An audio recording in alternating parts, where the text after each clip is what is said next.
पुनर्जन्म के बारे में सारी चीजें याद हैं। आगरा से 17 किलोमीटर दूर बाल गांव में तोरन सिन्हा उर्फ टीटू अभी 2 साल का भी नहीं हुआ था कि उसने साफ साफ बोलना शुरू कर दिया था। टीटू सबसे छोटा बालक है मेरा। हम पूछते थे कि हम कौन है, तो ये बताता था कि हम तुम्हारे घर के नहीं है। जब घर वाले उससे पूछते तो हम कौन हैं, तो वह कहता हम तो तुम्हारे घर के नहीं हैं। शुरुआत में तो सभी ने उसे बच्चा समझकर नजरअंदाज किया, जैसा कि कोई भी करेगा। इसे एक बच्चे की इमेजिनेशन समझा गया। 1988 3 साल बीत चुके थे। अब 5 साल का टीटू जो बातें और हरकतें करने लगा था, उसने माँ बाप को गहरी चिंता में डाल दिया। एक दिन टीटू अचानक बोला, मेरा असली नाम सुरेश वर्मा है। वह आगे कहता गया, मेरी बीवी का नाम उमा है और मेरे 2 बेटे हैं, रोमू और सोमू। मेरी बहू का नाम उमा है। मेरे पापाजी का नाम चंदा भारती है। मेरा आगरा में एक बंगला है और सदर बाजार में सुरेश रेडियोज नाम से मेरी दुकान भी है। की दुकान है वो। इतना ही नहीं, उसने यह भी बताया कि कैसे एक शाम जब मैं अपनी कार से घर लौट रहा था, 2 आदमियों ने मुझे आकर सिर पर गोली मार दी। मेरी वहीं ऑन द स्पॉट मौत हो गई थी। कभी कहता है मेरे गोली मारी, कभी कहता है मेरे माता पिता तुम नहीं हो। वह रुक रुक कर बोलता गया, कैसे मेरा अंतिम संस्कार किया गया था। कभी कहता है मुझे हॉस्पिटल ले जाने के बाद में शमशान भूमि ले गए। घर वाले पहले से ही 3 सालों से उसकी अजीबोगरीब बातें सुन रहे थे, लेकिन इस तरह की बात उसने पहली बार की थी। शमशान भूमि में आग लगा दी और पानी डाल के मुझे यमुना में फेंक दिया। एक 5 साल का बच्चा अपने बीवी बच्चे होने की बात करने लगे और यह बताने लगे कि कैसे पिछले जन्म में उसकी मौत हुई थी। तो आपके मन में क्या आएगा? अब यह खबर पूरे गांव में फैल गई और वहां सबको एक ही बात लग रही थी, टीटू के ऊपर भूत आ गया है। भूत प्रेत की थ्योरी तो वैसे भी हमारे देश के गांवों में सबसे पहले आ जाती है, इसलिए टीटू के केस में भी वही हुआ। टीटू का नेचर अपनी उम्र के बच्चों से कहीं ज्यादा अलग हो गया था। वह भले ही 5 साल का था, लेकिन उसकी भाषा, शैली, लहजा, हाव भाव और बोलने का तरीका बड़ों जैसा हो गया था।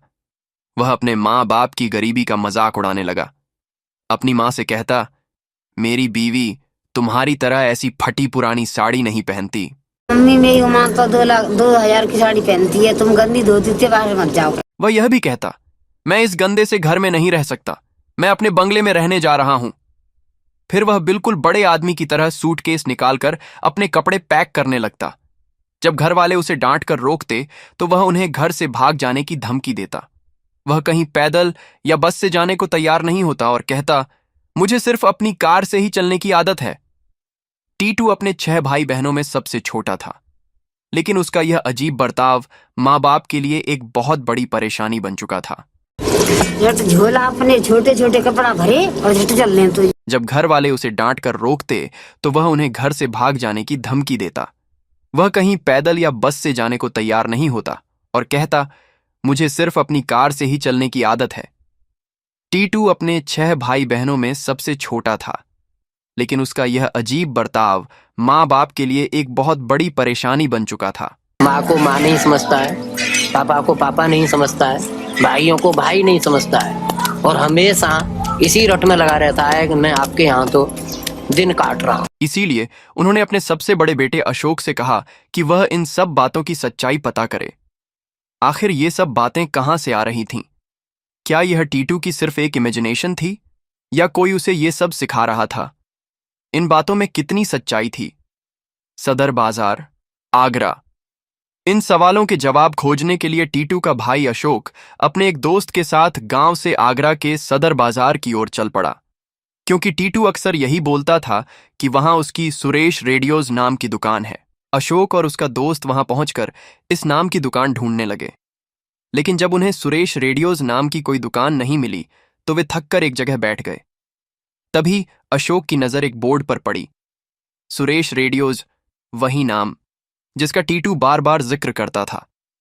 अशोक चौंक गया। क्या टीटू की कही बाकी सारी बातें भी सच थीं? क्या टीटू सुरेश का ही पुनर्जन्म था या फिर यह सिर्फ एक इत्तेफाक था? 1983 आगरा। सुरेश आगरा का बिजनेसमैन था। सुरेश का आगरा में एक बंगला था जिसमें वह अपनी पत्नी उमा, 2 बच्चों, माता पिता और भाइयों के साथ रहता था। 28 अगस्त 1983, टीटू के जन्म से 4 महीने पहले। शाम का वक्त था। सुरेश अपनी सफेद फिएट कार से घर लौट रहा था, लेकिन घर के सामने पहले से ही दो बदमाश घात लगाए बैठे थे। जैसे ही सुरेश ने गाड़ी अपने घर के गेट के सामने रोकी और हॉर्न बजाया, अचानक धाएं धाएं! उन दोनों बदमाशों ने सुरेश पर गोलियां चला दी।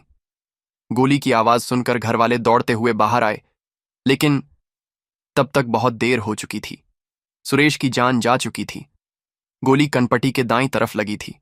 दोनों बदमाश मौके से भाग निकले। बाद में सबने कहा कि सुरेश की गाड़ी की स्टेपनी खराब हो गई है, मगर तब गोलियों की आवाज थी। दोनों बदमाश मौके से भाग निकले। 1983 एक अनसुलझा केस, क्योंकि यह 1983 की बात थी। उस समय आज की तरह इतनी ज्यादा आबादी नहीं थी। घटना भी शाम की थी, इसलिए कोई ऐसा चश्मदीद गवाह नहीं मिला जिसने किसी बदमाश को देखा हो। लिहाजा बिना किसी को सजा मिले पुलिस ने इस केस को बंद कर दिया। सुरेश जा चुका था। अब दो बच्चे, बूढ़े माँ बाप और घर चलाने की जिम्मेदारी उसकी पत्नी उमा पर आ गई थी। इसीलिए अब सुरेश की जगह उमा शॉप संभालने लगी। 1988 5 साल बाद अब चलते हैं 5 साल आगे। उसी दिन उसी जगह, जहां टीटू का भाई अशोक उसी शॉप के आगे हैरान खड़ा हुआ था। अशोक शॉप के अंदर गया। वहां उसे एक लेडी मिली। पता चला कि वो सुरेश की पत्नी उमा थी। अशोक ने उनसे कहा, मैं सुरेश से मिलना चाहता हूं। उमा ने ठहरी हुई आवाज में जवाब दिया, सुरेश अब इस दुनिया में नहीं है। फिर उमा ने उसे पूरा किस्सा बताया। अशोक के पैरों तले जमीन खिसक गई, क्योंकि जो उमा ने बताया था वो सारी बातें टीटू हमेशा बोला करता था। बीवी का नाम, बच्चे, दुकान का नाम, डेथ की वजह। कभी कभी सच इतना भारी होता है कि उसे आसानी से हजम करना मुश्किल हो जाता है। वहीं दूसरी तरफ सुरेश की वाइफ उमा भी अब असमंजस में थी। उसने अशोक से पूछा, आप कौन हैं और आपको सुरेश से क्या काम था? अब बारी थी उमा के शॉक्ड होने की। अशोक ने बताया कि वह आगरा से 17 किलोमीटर दूर बाल गांव से आया है। फिर उसने यहां आने की पूरी वजह डिटेल में बताना शुरू की। उमा को यह सब मानना आसान नहीं था। उसने शक जताया, हो सकता है टीटू ने यह सब किसी अखबार में पढ़ लिया हो, क्योंकि यह उस समय का सबसे बड़ा केस था। अशोक ने गंभीर स्वर में जवाब दिया, लेकिन वो यह सब तब से बता रहा है जब उस उम्र के बच्चे ठीक से बोलना भी नहीं सीख पाते। अब उमा के लिए यह अजीब सी सिचुएशन थी। वह एक तरफ क्यूरियस भी थी और दूसरी तरफ मन में उठ रहे हजारों सवालों से कंफ्यूज भी। उमा ने यह पूरी बात सुरेश के माता पिता को बताई। वे हैरान रह गए, लेकिन एक तरफ ये सोचकर खुश भी थे कि शायद उनका बेटा वापस आ गया है। अशोक ने सच्चाई को पूरी तरह पुख्ता करने के लिए सुरेश के परिवार से कहा, बिना बताए चलिए, घर चलकर देखते हैं कि टीटू आप लोगों को पहचान पाता है या नहीं। आप लोग भी उससे अपने सवाल जवाब कर लेना। अब बेचैनी, घबराहट, क्यूरियोसिटी और उम्मीदों के मिले जुले भाव हर किसी के दिल में थे। सुरेश के परिवार वाले अशोक के साथ टीटू से मिलने के लिए निकल पड़े। उनके दिल में बस एक ही सवाल था, क्या टीटू में सच में उनके सुरेश की आत्मा है? उधर टीटू खाना खा रहा था, लेकिन जैसे ही उसने दरवाजे पर खड़े सुरेश के परिवार वालों को देखा, वह अचानक जोर से चिल्लाया, देखो, मेरे माँ बाबूजी आ गए। वह भागता हुआ उनके पास पहुंचा और सबसे लिपट कर रोने लगा। वह जोर जोर से बोलने लगा, मैं अपने माँ बाबूजी को बुलाकर लाया। ये मेरे असली माँ बाबूजी हैं। उमा आई, पापा जी आए, माता जी आई, सब आए। इसे ही उसकी नजर उमा पर पड़ी। वो शर्मा गया। एक 5 साल का बच्चा अचानक एक अडल्ट मेल की तरह एक्ट करने लगा। उसने उमा को इशारे से अपने बगल में बैठने के लिए बुलाया और बच्चों का हाल चाल लेने लगा।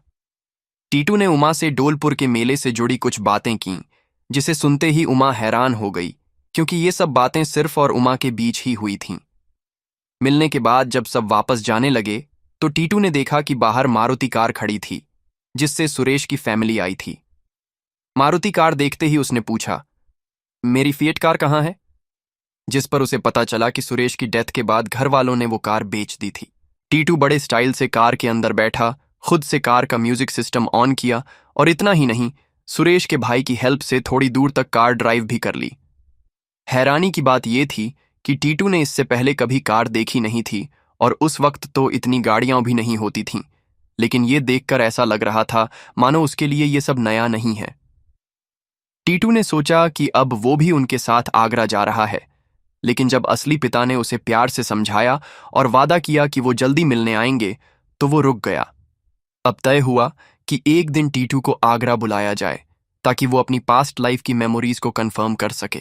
टीटू ने न सिर्फ दावे के मुताबिक अपने पिछले जन्म के माता पिता पहचान लिए, बल्कि अपनी पत्नी और उससे की गई पर्सनल बातें भी डिस्क्लोज कर दी। जब टीटू को आगरा लाया गया तो उसके पहले ही उसके सच को परखने के लिए कुछ प्री प्लानिंग कर ली गई थी। कार में बैठकर आते हुए टीटू को मिसलीड करने के लिए सुरेश के भाइयों ने गाड़ी दुकान पर नहीं रोकी, बल्कि शॉप के सामने से तेजी से निकाल ले गए, ये देखने के लिए कि वो जगह पहचान पाता है या नहीं। ये वही कर सकता था जो बरसों से उन रास्तों से हजारों बार गुजरा हो। अब बारी थी टीटू को शॉप के अंदर ले जाने की।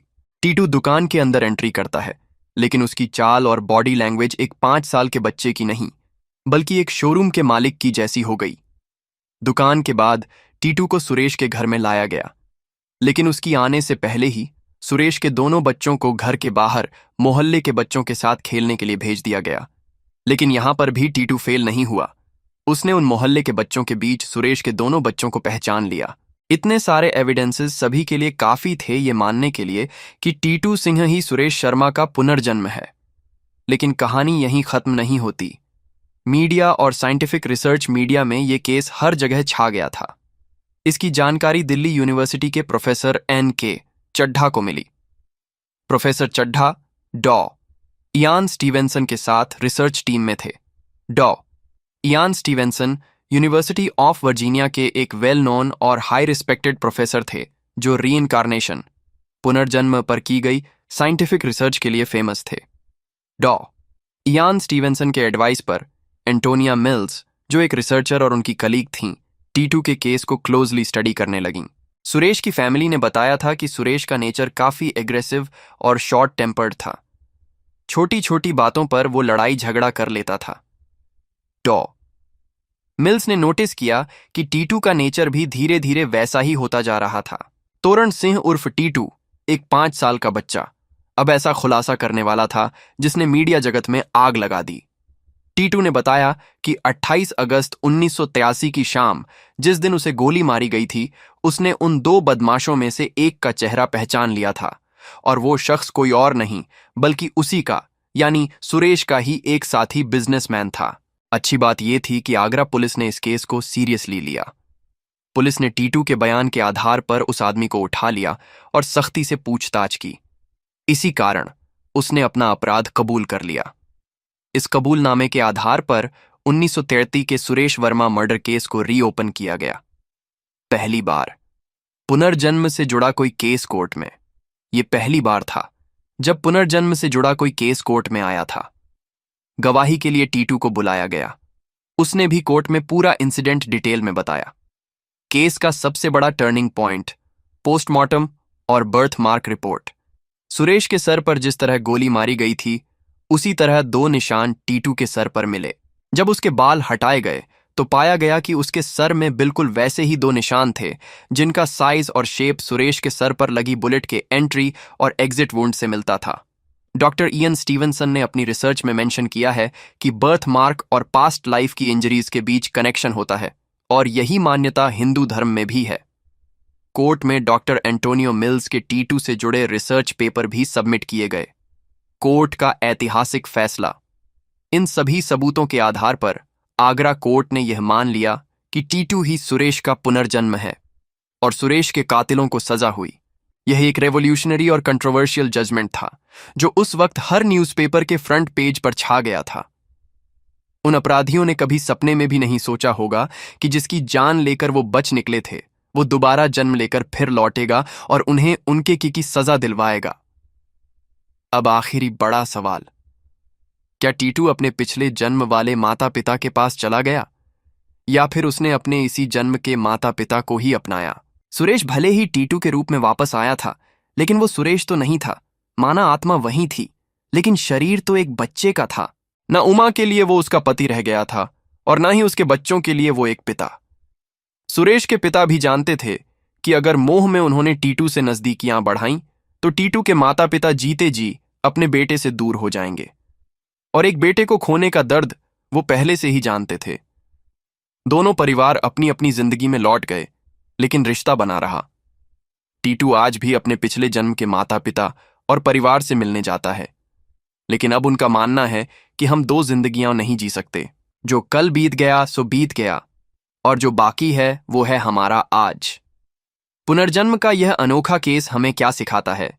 यह केस हमें सिखाता है कि जिंदगी एक सीधी लकीर नहीं, बल्कि एक सर्कल है, जहां शुरुआत और अंत एक जगह आकर मिल जाते हैं। तो ये था आज का केस। प्लीज चैनल को सब्सक्राइब करें और हमें सपोर्ट करें, ताकि हम यूं ही और डॉक्यूमेंट्रीज आपके लिए लाते रहें। अपना ख्याल रखें, मस्त रहें। जल्दी मिलते हैं अगले केस के साथ।